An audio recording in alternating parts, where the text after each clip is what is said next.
des iPhones en cachent souvent un autre.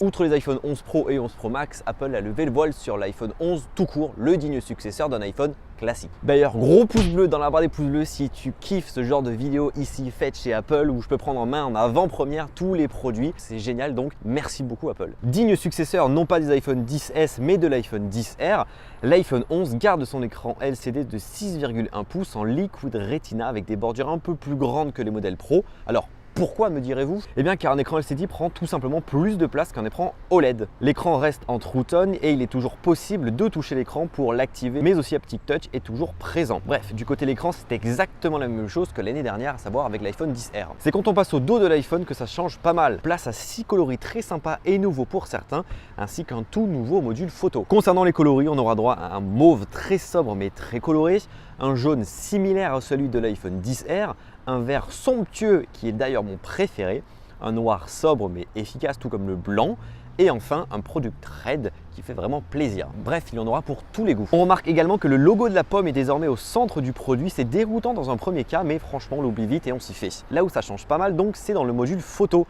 Et bonne nouvelle, il se match avec la couleur au dos, donc finalement c'est très joli à l'œil. On passe d'un simple capteur de 12 millions de pixels à deux capteurs photo. Le premier donc, le classique, un grand angle de 12 millions de pixels avec technologie Focus Pixel qui permet une mise au point beaucoup plus rapide. Et le second, le fameux mode grand angle ou même plutôt ultra grand angle de 12 millions de pixels mais en 120 degrés. La seule différence avec l'iPhone 11 Pro sera qu'il manquera à l'iPhone 11 le capteur téléphoto pour avoir un zoom optique. Dans l'utilisation et dans les faits, c'est magique. Apple arrive toujours à créer des interfaces faciles d'utilisation. Pour le coup, on appuie sur le bouton et on passera du mode grand angle au mode ultra grand angle et c'est rapide, très rapide même. Et si tu veux faire ça en jaugeant, eh bien ça se passe avec la molette comme d'habitude. Je suis archi fan des modes ultra grand angle, alors je vais vraiment m'amuser. Le mode nuit fait aussi son apparition et c'est un mode qui te permettra de capturer des scènes de nuit mais avec beaucoup plus de luminosité, donc avoir beaucoup plus de choses sur ta photo. C'est bluffant et l'iPhone analyse et comprend s'il est posé sur un trépied par exemple et saura ou pas ajuster son temps de déclenchement pour faire des clichés de nuit beaucoup plus performants, typiquement faire des poses longues sur des constellations. Dans la partie caméra avant, ça change aussi. On peut désormais filmer en 4K 60 images par seconde,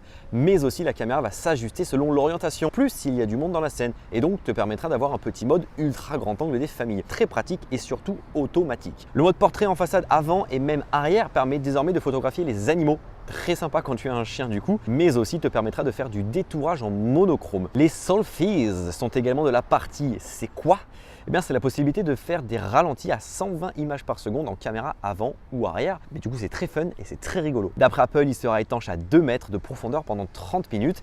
Mais encore une fois, c'est en cas extrême. Ne le faites pas chez vous, car ce n'est pas du tout pris en charge par la garantie. L'autonomie augmente, l'iPhone gagne 1 heure comparé à l'iPhone 10R, donc c'est toujours bon à prendre. Et du côté de la puissance, ça joue beaucoup, car grâce à la nouvelle puce A13 Bionic, l'iPhone devient très, voire trop puissant. Bonne nouvelle pour ceux qui gardent donc leur iPhone très longtemps, il n'y aura aucun souci pendant plusieurs années. Parfait aussi pour Apple Arcade, le nouveau service de jeu d'Apple qui sortira le 20 septembre prochain pour 4,99 € par mois. Face ID également, en prend de la graine, il pourra désormais déverrouiller l'iPhone même à plat posé sur une table. Il est compatible charge rapide, mais le chargeur ne sera pas fourni dans la boîte à l'inverse de l'iPhone 11 Pro. Il faudra l'acheter séparément et est aussi compatible recharge sans fil par induction, tout comme l'année dernière. En somme, cet iPhone 11 est un excellent iPhone. Bon écran LCD malgré le fait que ce soit un écran LCD, très bonne caméra, excellente capacité technique et design simple, sobre mais efficace. Cet iPhone sort le 20 septembre prochain à partir de 809 € en 64 Go. Dommage néanmoins que la capacité de base soit toujours en 64 Go et pas en 128 Go avec toutes les capacités photo qu'on a. Mais bon, en soi, on peut pas tout avoir. N'hésite pas à me dire en commentaire qu'est-ce que tu penses de cet iPhone 11, mais aussi